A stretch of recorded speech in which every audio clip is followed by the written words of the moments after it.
जानना जरूरी है इन लोगों के लिए, कैसे कॉर्पोरेट होती है, उसके लिए कैसे जीवन जिया जाता है, आपका जो डेली रूटीन है उसके बारे में हम जानना चाहते हैं। धन्यवाद राजेश भाई। सचिन तेंदुलकर को बैटिंग पसंद है या नहीं पसंद है? बिल्कुल है। देखिए, वी आर वेरी लकी कि हम जो प्रोफेशन कर रहे हैं हम उसको इतना पसंद करते हैं। मैं इतना पसंद करता हूँ जितना कि सचिन तेंदुलकर बैटिंग करना पसंद करते हैं। क्या कहने, वाह वाह। और जितना सचिन तेंदुलकर लकी है, मैं भी उतना लकी हूँ। क्यों? क्योंकि उसको उस काम के पैसे मिलते हैं जो वो बहुत चाहता है, और मेरे को उस काम के पैसे मिलते हैं जो मैं बहुत चाहता हूँ। क्या बात है, वाह वाह वाह। मैं पूरे दिन का एक भी मिनट ऐसा नहीं निकालता जो मेरी इच्छा के विरुद्ध है। वाह। अगर मुझे कुछ पसंद नहीं है तो मुझसे वो कोई भी नहीं करवा सकता। मैं अपनी मर्जी से काम करता हूँ, मैं किसी की भी मर्जी से काम करता हूँ। Very good. और जब हम अपनी मर्जी से काम करते हैं तो कौन सा काम करते हैं? जो हमें पसंद है। और मुझे अपने प्रोफेशन से इतना ज़्यादा प्यार है कि पूरे टाइम मेरे जो रूटीन है, जनरली मैं 6 साढ़े 6 बजे के करीब उठता हूँ। उसके बाद नित्य क्रम से वो होके फ्री होके बात करके 8 से 8 बजे तक फ्री हो जाता हूँ। उसके बाद हम लोग बातचीत करते हैं। असल में जो हमारी, आपको क्या लगता है आपकी सबसे बड़ी स्ट्रेंथ क्या है, सबसे बड़ी ताकत क्या है, पता है आप लोगों को? Very good, very good. लेकिन उस ताकत का इस्तेमाल क्या हम करते हैं, ये आपको सोचना पड़ेगा। जैसे राजेश भाई भी नहीं करते। जो आदमी टीओडी करवा सकता है उससे बस एमडी करवा के खुश है। अब तो टीओडी भी करवा सकते हैं यार। ये बहुत रहस्य में बात। उसी तरह से मुझे ऐसा लगता है कि सबसे बड़ी ताकत हमारी फैमिली है। क्या आपको लगता है कि आप फैमिली से वो सब शेयर करते हैं, या उनके ऊपर ये काउंट करते हैं कि भाई हमें कोई प्रॉब्लम, सबसे पहले हम उनको बताएं और उनसे राय पूछें कि हम उससे कैसे निकलें? मैं ये काम करता हूँ। मुझे अगर कोई भी प्रॉब्लम आती है तो सबसे पहले आई शेयर करता हूँ। मैं अपनी बेटियों से शेयर करता हूँ और मुझे इतने अमेजिंग सॉल्यूशंस मिलते हैं जो मैं किसी से भी एक्सपेक्ट ही नहीं कर सकता। ये लोग उस मामले में मेरे गुरु हैं। अरे वाह, क्या बात है। तो जो हम चर्चा करते हैं सुबह, उसका बहुत बड़ा वो निकलता है। हम डिसाइड करते हैं हमें क्या करना है, कहाँ जाना है, क्या करना है, कैसे करना है। तो बहुत सारी चीज़ें वहाँ पे डिसाइड हो चुकी होती हैं। कुछ लोगों के कॉल्स, कुछ लोगों को SMS हम कर चुके होते हैं, तो हमें पूरे दिन में पता लग जाता है कि हमारा काम क्या है। तो 8 से 10 जो टाइम है वो हमारा बहुत अच्छा फैमिली टाइम होता है। हम बहुत अच्छा निष्कर्ष निकालते हैं, डिस्कस करते हैं, फैमिली के बारे में चर्चा करते हैं। और मैं 10 साढ़े 10 बजे अपने ऑफिस जाता हूँ। मेरे ऑफिस घर से सिर्फ 30 सेकंड की दूरी है।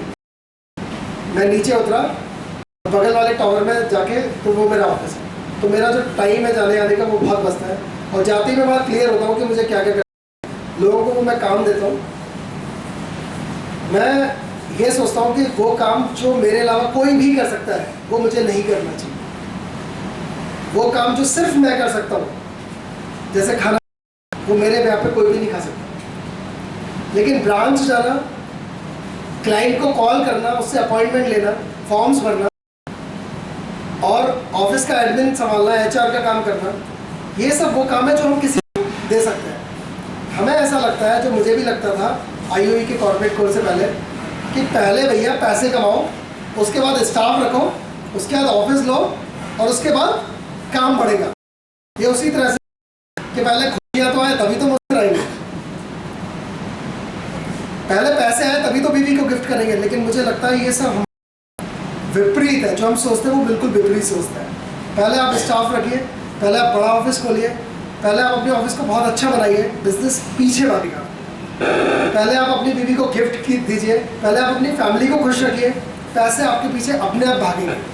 पहले आप मुस्कुराइए, खुशियाँ आपके पीछे अपने आप भागेंगी। मैं इस विश्वास से जीता हूँ।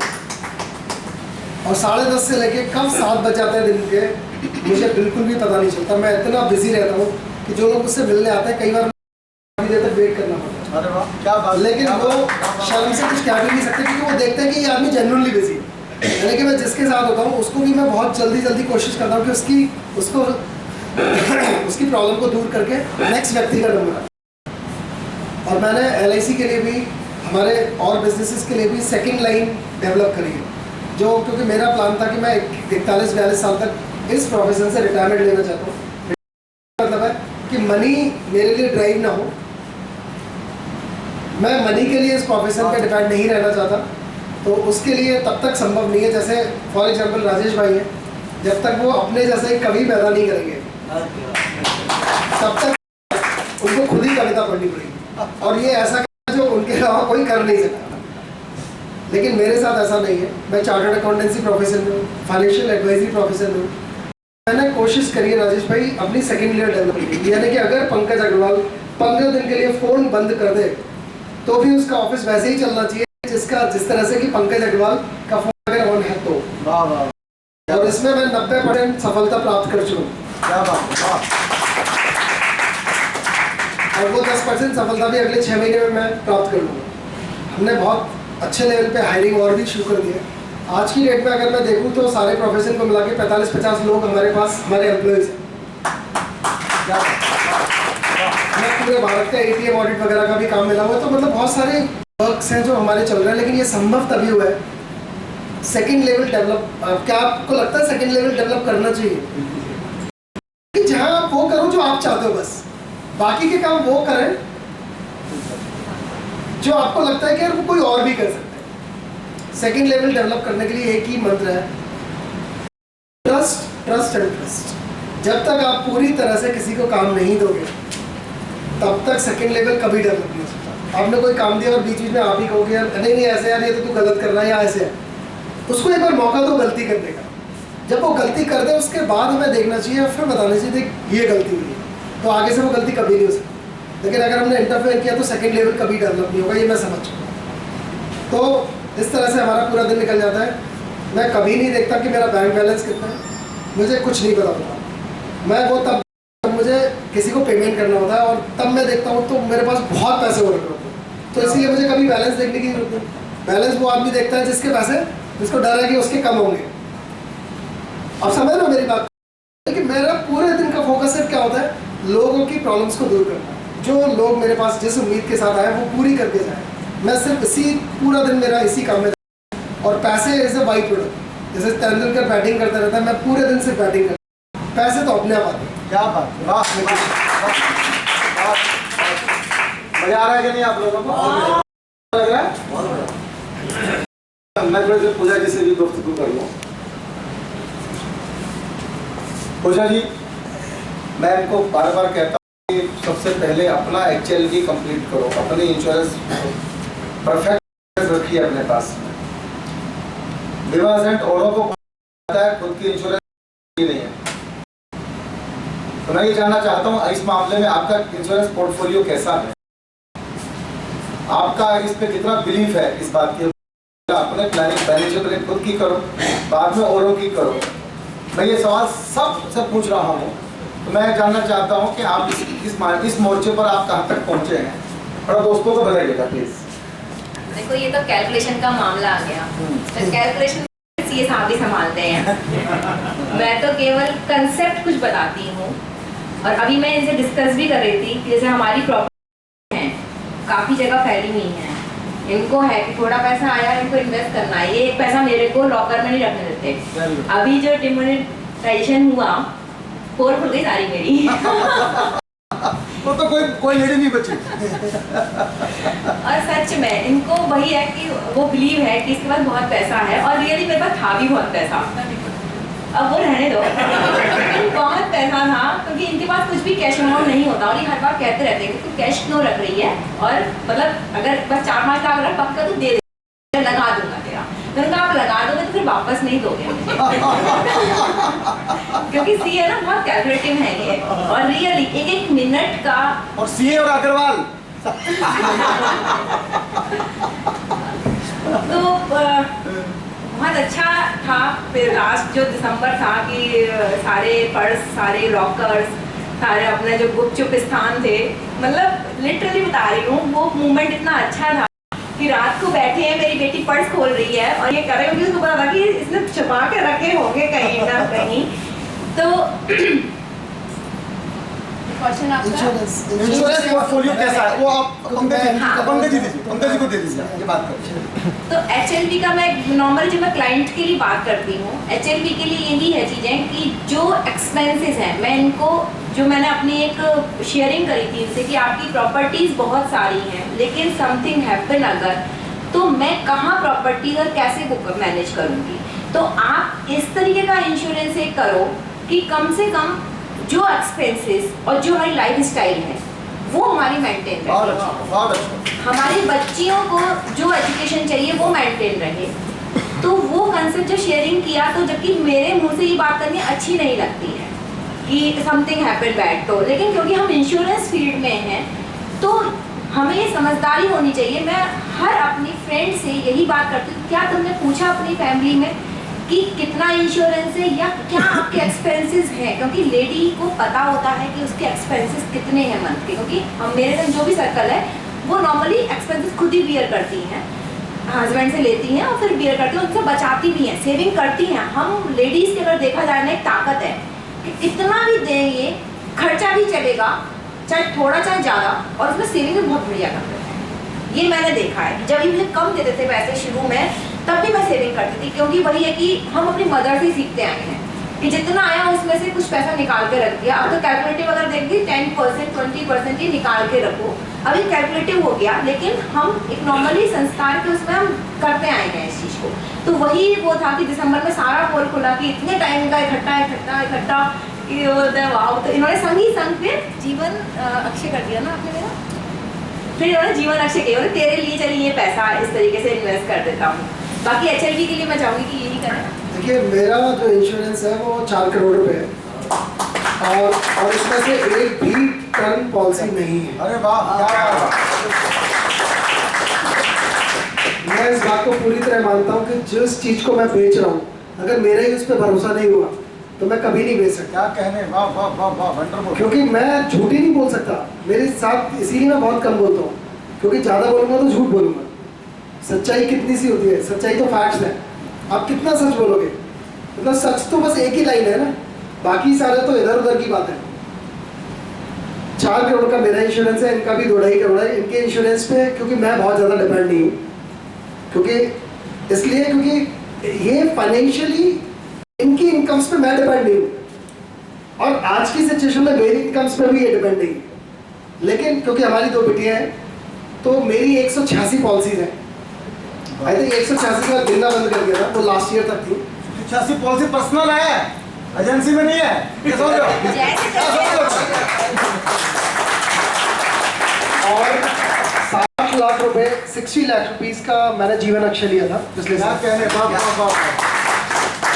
क्योंकि मेरा जीवन अक्षय पे भी बहुत ट्रस्ट है, और हमने 3.5 करोड़ रुपए जीवन अक्षय में इस साल, इस फाइनेंशियल ईयर में 3.5 करोड़ रुपए हमने इन्वेस्ट करना है अपने क्लाइंट के। 60 लाख रुपए मैंने भी इन्वेस्ट किए। क्या बात, क्या बात, वाह। तो मेरा पूरा LIC पे विश्वास है। उसके साथ अगर हम देखें, मैं फाइनेंशियली सेफ्टी की बात करता हूँ। देखिए मुझे ऐसा लगता है जो हलवाई अपनी मिठाइयाँ खाता है ना, मुझे ऐसा लगता है हल्दीराम वाले भी अपनी मिठाई खाते होंगे शायद, तभी उनकी मिठाइयाँ बहुत ज़्यादा बिकती हैं। जब हम बात करते हैं फाइनेंशियल प्लानिंग की, तो आप अपने दिल पे हाथ रख के देखिए कि क्या आप उतने सिक्योर्ड हैं जितनी सिक्योरिटी की आप क्लाइंट से बात कर रहे हैं। क्या आपके लक्ष्य उतने जो आप कर रहे हैं उससे अचीव हो जाएंगे। मेरी SIPs चल रही है, लगभग 1.5 लाख रुपये महीने की SIPs चल रही है। 1.5 लाख रुपये महीने का मैं प्रीमियम LIC को पे कर, क्योंकि मैं लोगों को SIPs बेचता हूँ। मैं आपको छोटा सा बात करता हूँ, मुझे अच्छा लगा कि यहाँ पे LIC के अलावा बाकी सारी बातें भी शेयर करते हैं। उसका अच्छा इम्पैक्ट है, बिकॉज हमें ऐसा लगता है क्रॉस सेलिंग, जो मैं पूजा से आते हुए चर्चा भी कर रहा था, तो मैंने कहा एक पॉइंट मैं ये बताना जरूर चाहता हूँ। अगर आप सिर्फ LIC ही करेंगे ना, तो LIC का बिजनेस बहुत ज़्यादा नहीं बढ़ा सकते। आज की डेट में हमारे इंडिया के नंबर 1 एजेंट कौन है? आपको क्या लगता है वो कुछ और भी करते हैं या नहीं करते? ऐसा कोई फाइनेंशियल प्रोडक्ट नहीं है जिसमें भरत पारेख जी डील नहीं करते। क्या बात है। वो म्यूचुअल फंड में भी बहुत अच्छा काम करते हैं, वो FDs में भी बहुत अच्छा काम करते हैं, वो सारे फाइनेंशियल प्रोडक्ट में काम करते हैं। इसीलिए नहीं तो होगा क्या, आप कहोगे मैं तो भैया LIC का एजेंट हूँ, बस बोलता है यार मुझे कुछ म्यूचुअल फंड समझ आता, होता है वो तो मैं नहीं बता सकता क्योंकि मैं तो LIC का एजेंट हूँ। होगा क्या, म्यूचुअल फंड वाला एजेंट आएगा और वो उनको LIC भी बेच के जाएगा। क्या बात है। अब समझ रहे हैं ना, इंपॉर्टेंट हमारे लिए क्या है कि कोई भी क्लाइंट बस हमारे पास आ जाए, उसके बाद तो हमें क्या बेचना है वो तो हमारे ऊपर डिपेंड है। तो ये बात बहुत समझने की बात है। तो मैं ये मानता हूँ कि जब तक आप अपनी फाइनेंशियल प्लानिंग ढंग से नहीं करेंगे, आप सक्सेसफुल फाइनेंशियल प्लानर हो ही नहीं सकते। क्योंकि आपके जो चेहरे पे वो कॉन्फिडेंस, वो सच्चाई जब तक क्लाइंट को नहीं दिखेगी, आपके नंबर ऑफ रिजेक्शन ज़्यादा होंगे। मेरा रिजेक्शन का रेशियो शायद 1% है राजेश भाई। जिस व्यक्ति से मैं अगर मिल गया, 100 में से मुश्किल से एक आदमी है जिसको मैं कुछ नहीं बेच पाता। क्या कहने, वाह वाह वाह वाह। अगर मैं 100 लोगों से मिला हूँ तो 100 लोग कुछ ना कुछ मुझसे लेने ही वाले हैं। इट्स ऑलमोस्ट इम्पॉसिबल कि एक भी आदमी मेरे पास आ जाए, मेरे से मिल ले और वो चला जाए। क्योंकि जिस बात को मैं कहता हूँ, मैं तो कई जो लोग म्यूचुअल फंड के लिए बात करते हैं, मैं कहता हूँ यार तू कुछ मत कर। बोलता मुझे क्या करना चाहिए? बोलता कुछ नहीं, जो मैंने किया उसको कॉपी कर दूंगा बस। तो मैं अगर 15,000 की SIP करनी है तो जो मैंने करी है उसका 10% कर दूंगा। अगर तुम्हें 15 लाख की करनी है तो जो मैंने किया उसका 10 गुना कर दूंगा। और कॉन्फिडेंस क्लाइंट को क्या आएगा कि भैया जो पैसा जहाँ ये खुद लगा रहा है वही तो सबसे अच्छी जगह होगी। क्योंकि एजेंट क्या करते हैं, LIC बहुत सारी बेचते हैं और अपनी क्या सोचते हैं, नहीं यार मैं सिर्फ टर्म इंश्योरेंस ले लूँ। क्यों? अगर आपका टर्म इंश्योरेंस पे इतना फायदा तो आप टर्म इंश्योरेंस ही बेचिए ना। लेकिन क्लाइंट के लिए एंडोमेंट पॉलिसी बेचते हैं और अपने लिए टर्म इंश्योरेंस। जहाँ हम ऐसा करते हैं ना, वहाँ हमारी सेल थोड़ी सी थकी हुई होती है। कितने लोगों का मेडिकल इंश्योरेंस है 10 लाख से ऊपर? 4 लोगों का। अब आप कैसे बेच सकते हैं 10 लाख से ऊपर की मेडिकल? मतलब आपका क्लाइंट बीमार पड़े तो उसको तो 10 लाख से ज़्यादा मिलना चाहिए, और हम बीमार पड़े कोई बात नहीं, हम 2 लाख वाले घटिया हॉस्पिटल में ही चले जाएंगे। कहीं ना कहीं आप देखिए कि हमारी शायद हमारे ही उस एक्शन की वजह से। तो ये मेरा मानना है राजेश भाई, थैंक यू सो मच। इसमें मैं थोड़ा सा ऐड करूँगी, शेयरिंग है मेरी। करिए। जैसे मैंने बताया कि मैं कंसेप्चुअल ही सेलिंग करती हूँ या केवल बात करती हूँ और यहाँ तक लाती हूँ। मतलब स्टैम्प और साइनिंग इनका रहता है कि क्या देना है क्या नहीं देना। मुझे अपनी पॉलिसीज नेम नहीं पता होते, मुझे केवल कंसेप्ट पता होते हैं कि उसको इतना माइंड मेकअप करना कि बस से कितना पैसा निकालना है, बाकी अरेंज ये कर देंगे। इतना मेरा रहता है उसको कि माइंड मेकअप, कि वो केवल इनका कम से कम टाइम देगा। क्योंकि मुझे भी लगता है कि बहुत बिजी रहते हैं, तो वो जो क्वेश्चनर है, डाउट्स है, वो सारे मैं ही क्लियर कर दूँ उसको, कि जिससे खाली वो बस चेक लेके आए उनके पास या क्या जो भी मन माइंड मेकअप करके लेके आए। तो जैसे मेरी 2 बेटियां हैं, मैं अपनी 5 लाख की सेल बताती हूँ। 2 बेटियां हैं जैसे मेरी, तो एक जैसे मैं खानदानी, एक जहाँ से मैं करती हूँ मथुरा एंड घर से, तो वहाँ पर एक नॉर्मली एक बिलोंगिंग रहती है, या आप लोगों के परिवार में भी होता होगा कि लड़का होना चाहिए। मेरे लिए बहुत प्रेशर था, करीब 7-10 ईयर्स का इस चीज़ को मैंने फेस किया कि हर 2 बेटियां चले एक लड़का और कर ले। अरे मतलब आसान नहीं होता ना हर चीज़ को, कि और मेरे हाथ में तो नहीं है ना कि मैं लड़का कर लूँ। तो ये समझाना बड़ा मुश्किल होता है, और हम कैसा करते हैं, क्योंकि पेरेंट्स हैं या और भी हैं तो बड़े लोग हैं, तो हम बुजुर्गों को नहीं कर सकते। लेकिन उसमें अच्छे से मुझे सपोर्ट करते थे कि तू सुना कर, खाली इसको मतलब कि हम दोनों को, मुझे नहीं चाहिए ये तो सिंपल। मतलब इस चीज़ पे मुझे शायद ऐसा लगता है कि इसलिए बेटा नहीं है क्योंकि इनकी चाहत ही नहीं थी कभी। इन्होंने तो सिंपल बोला कि अगर तीसरा भी होगा तो लड़की हो तो अच्छा है। क्या कहने, वाह भगवान उन्हीं को लड़की देता है जो उनको पालने लायक होते हैं। ये बोले ये सब उस किस्मत से हम पढ़ रहे हैं। और वाकई में हमारी पहली बेटी आई तो हमारा घर आया, कार आई हमारे पास। दूसरी बेटी आई, फिर दूसरा आया, मॉरिशस गए हम फॉरेन ट्रिप पे, और अब उसके बाद हम फॉरेन ट्रिप बहुत करते हैं। तो बोलता है तीसरी आएगी तो हम पता नहीं क्या क्या करेंगे। तो काइंड ऑफ थिंग कि इन्होंने मुझे इस तरीके से किया कि तू उसको माइंड में मत ले। लेकिन फिर भी मैं 1 साल के लिए काफ़ी उस चीज़ में डिप्रेशन में चली गई थी कि क्या करूँ, है नहीं है। लेकिन उसके बाद इन्होंने जो समझाया लोगों को, और जो मेरे को भी फिर कॉन्फिडेंस आया कि अब कोई बात नहीं करता मेरे से आगे। लेकिन वो मैं बता रही थी कि कैसे मैंने पॉलिसी सेल किया इसके ऊपर, और वो अपना एक्सपीरियंस ही। जैसे 2 बेटियां हैं तो हम लोगों को एक, मेरे को था, इनको तो खैर तो बहुत ही है कि जब पहले भी नहीं था तो बाद में भी, मतलब ये कि चलता रहेगा। कम में भी हम गुजारा कर सकते हैं, ज़्यादा है तब भी हम गुजारा करेंगे, वैसे ही रहना है हमको। तो ये था कि लड़का नहीं है तो आगे ओल्ड एज में किस तरीके से हम सरवाइव करें। सरवाइव तो हम करेंगे कि जिएंगे, कमाएंगे। जब हमने उस टाइम पे मेहनत करी तो अभी भी हम मेहनत ही कर रहे हैं, मेहनत करेंगे क्योंकि पैशन है हमारा, कोई काम नहीं है। तो यही था कि जब हम तीसरा चाइल्ड हम पैदा कर रहे हैं तो उसके लिए हम माइंड मेकअप है कि हम उस खर्चे को बियर करेंगे। तो ये ऑब्जेक्शन आता है ना कि पैसा नहीं है, बच्चे की एजुकेशन है, अभी जैसे इस टाइम पे चल रहा है कि फीस जा रही है, तो क्या अगर जुड़वा बच्चे होते हैं तो क्या एक को मार दिया जाता है? नहीं मारा जाता है।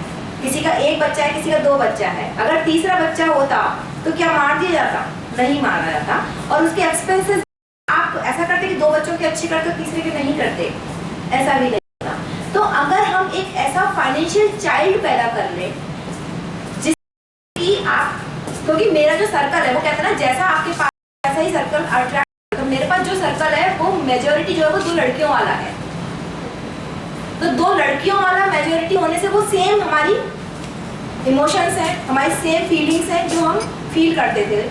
तो मैंने उनको यही कहा, मैंने कहा आप एक फाइनेंशियल चाइल्ड पैदा कर लो, दोनों बेटियां चली जाएंगी, लेकिन ये फाइनेंशियल चाइल्ड ऐसा रहेगा जिसको केवल आप आज एक फिक्स अमाउंट करो, 5,000 10,000 जो आपको लगता है कि बच्चे को अभी चाहिए, जबकि आज क्या है, बेटी पे पहले 5,000 हो रहा होगा, आज 20,000 हो रहा होगा और आगे ज़्यादा होगा, फिर उसकी एजुकेशन आएगी, फिर उसकी शादी आएगी। तो मतलब ये खर्चे हमारे बढ़ते जाएंगे। अगर हम एक बच्चे की बात देखें कि बहुत कॉस्ट आती है एक बच्चे को पालने पे, तो अगर हम एक फाइनेंशियल चाइल्ड ऐसा क्रिएट कर रहे हैं जिसको कि कोई अप डाउन नहीं करना, आज अगर आप 10,000 रुपये महीने का नक्की कर रहे हो वो करो, जितने भी पॉकेट आपको अलाउ करती है, आप एक फाइनेंशियल ऐसा पैदा कर लो कि वो आपके बच्चों को भी पाल पाएगा अगर समथिंग हैपन। दूसरा, वो चले गए या बेटे कोई काउंट नहीं कर सकता कि क्या करेंगे क्या नहीं करेंगे, और एक्सपेक्टेशन भी नहीं होनी चाहिए कि वो हमें पाले, हम क्यों ऐसे बने, हम उनके ऊपर डिपेंड क्यों रहेंगे। तो एक ऐसा फाइनेंशियल चाइल्ड पैदा करो कि आपको जब आपको जरूरत हो वो खड़ा हो आपके साथ। जब आप चाहो उससे आप पैसे ले सकते हो, जब चाहो आप उसको, क्योंकि पैसा, मनी इज किंग। अगर पैसा है तो आप कर रख सकते हो, आप 4 बच्चे पैदा अपने आप कर सकते हो, सपोर्ट के लिए ले सकते हो, तो अपना ओल्ड एज अच्छे से निकालो, कोई दिक्कत ही नहीं है उस चीज़ को। तो ऐसा करके 5 लाख की सेल हुई थी, क्योंकि उनकी भी 2 बेटियां थी। तो ये बहुत एक अच्छा अचीवमेंट था, और अभी भी वो मेरा कंसेप्ट जारी है कि जहाँ लड़कियों वाले देखे मैंने उनको बोलना है। और अब तो मैं बेटों वालों को भी बोलती हूँ। क्यों? क्योंकि बेटा 12th के बाद नॉर्मली फॉरेन ट्रिप चला जाता है पढ़ने के लिए, या बाहर चला जाता है, या अलग रह रहे होते हैं, या रह भी रहे हो तो एटलीस्ट अपने एक फाइनेंशियल ऐसा हो कि आप देने वाले बनो, जेंटलमैन बनो। कहते हैं ना, एक जेंटलमैन आ रहा है, एक बुड्ढा आ रहा है, फर्क है ना इस चीज में। तो सीनियर सिटीजन बनना है या बुड्ढा बनना है? तो इस ओल्ड एज, ये एक्सपीरियंस मेरे को हेल्प किया। ओल्ड एज लोगों से जब मैं मिली ना, सीनियर सिटीजन से, उन्होंने बहुत अच्छे एक्सपीरियंस मेरे साथ शेयर किए कि अगर आप मेरे से 10 साल पहले या 20 साल पहले आते तो आज मैं आपकी इस बात को एनगेज कर रहा होता। तो उन्होंने अपने बच्चों को फिर वो चीज़ बताई, तो उन्होंने प्रमोट किया उस चीज़ को, क्योंकि वो चीज़ को फील कर पा रहे थे कि जब वो यंग जनरेशन में, तो वो चीज़ को समझ नहीं पा रहे थे कि ओल्ड एज कैसी होनी चाहिए। पहले इतना नहीं था कि वो पेंशन अपना जो गवर्नमेंट है वो कर, सीनियर में इतना नहीं था, लेकिन अभी तो खैर बहुत अवेयरनेस है, लेकिन उसको भी पिंग पोंग करना बहुत जरूरी है, हम क्या कर सकते हैं। तो फाइनली चाइल्ड वाला कंसेप्ट बहुत अच्छा है, आप लोग आजमा के देखो, अपने क्लाइंट्स के पास ही देखो क्या उन्होंने चाइल्ड पैदा किया है या नहीं किया है।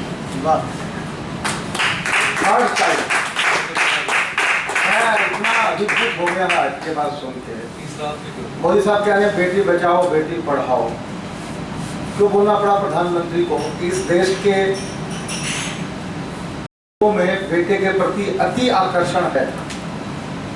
तो मैंने कहा कि जिस दिन भारत के लोग शास्त्रों में ये परिवर्तन कर देंगे कि बेटी भी अंतिम संस्कार कर सकती है, उस दिन बेटे के प्रति आकर्षण समाप्त हो जाएगा समाज में। और ये शुरू हो गया, ये शुरू हो गया जगह जगह। मुझे आज बड़ा प्राउड हो रहा है कि इन दोनों की बातें सुनने के बाद मैं ये बातें बताऊंगा, ये वीडियो की ये कटिंग करके कई लोगों को भेजूंगा, सीखो इस बात से। मैं तो लगता है कि मैं तो लकी नहीं हूँ ऐसा, मेरे तो बेटी ही नहीं है। तो मुझे लगता है कि एक हमारे कवि राजगोपाल सिंह का दोहा मुझे याद आ गया, खुशबू है ये बाग की की पहचान, जिस घर में बेटी नहीं वो घर रेगिस्तान। तो मुझे लगता है कि मेरे घर में रेगिस्तान ही है। तो आप वो सो लकी, और आपके विचार में तो भाई हमारी बच्चियां भी आपकी हैं। बिल्कुल है, तो कोई शक नहीं, इसीलिए मैं प्राउड है इस बात के ऊपर। दोस्तों आपने कुछ कॉन्सेप्ट सुने मुझसे, 8% सेविंग अकाउंट में ब्याज ले लो, 10% की FD ले लो, टैक्स फ्री, सुना आपने वो सर? फिर एक तीसरी बात कौन सी कही थी? पुरानी पॉलिसियों का प्रीमियम 10% कम कर दूंगा। ये आपने क्या बात, क्यूरियोसिटी आपके भीतर जगी नहीं क्या हम सीखे? किसने सवाल ही नहीं किया मेरे से अभी तक? क्या सीखना चाहते हैं क्या? तो मैं आपकी क्यूरियोसिटी आगे ना बढ़ाऊं, मेरे पास सवाल तो बहुत सारे हैं, पर मैं चाहता हूं कि आपकी थोड़ा सा और प्रफुल्लित हो जाए। तो हालांकि ये किसी का भी ट्रेड सीक्रेट होता है, पर देखिए साहब दोस्तों, हम किस प्रिंसिपल जुड़े हुए हैं, हम किस गुरु के शिष्य हैं जिसने हमको कहा कुछ अपना नहीं है, सबको सिखाओ, सबको आगे बढ़ाओ, सबका साथ सबका विकास। ये नारा कहीं है तो MDRT स्टडी सर्किल के अंदर है।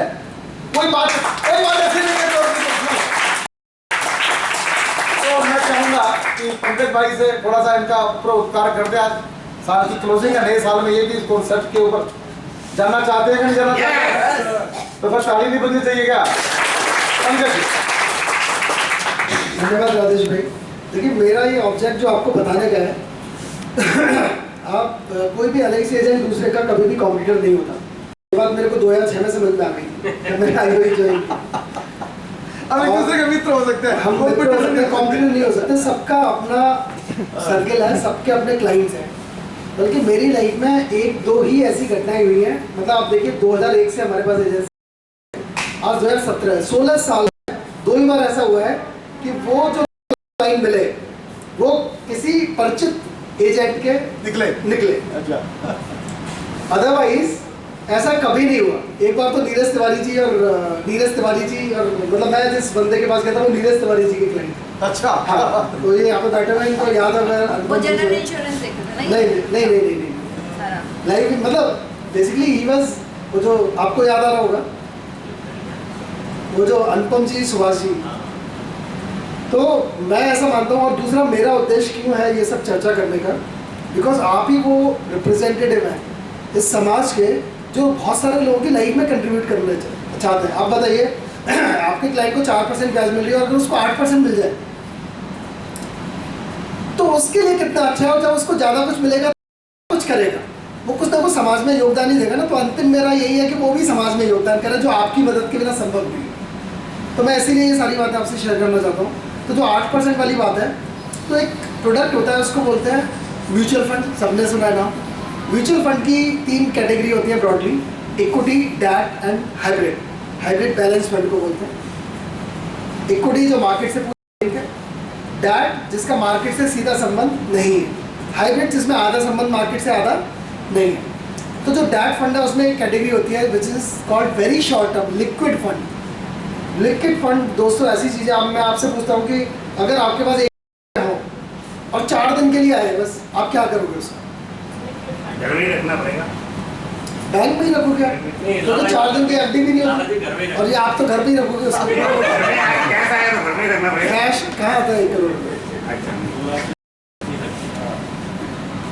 तो आप अपने आप को अपडेट कीजिए। 2 लाख से ज़्यादा मोदी जी आपको रखने नहीं देंगे। सर एक चीज मैं बता दूं, जो आप कह रहे हैं ना मोदी जी, वो अभी मोदी जी अभी चलते हैं आपके पास आ रहे हैं बस। Thank you so much, thank you Sunil भाई। तो लिक्विड फंड ऐसी चीज़ है जो आप 1 दिन के लिए भी लगा सकते हैं।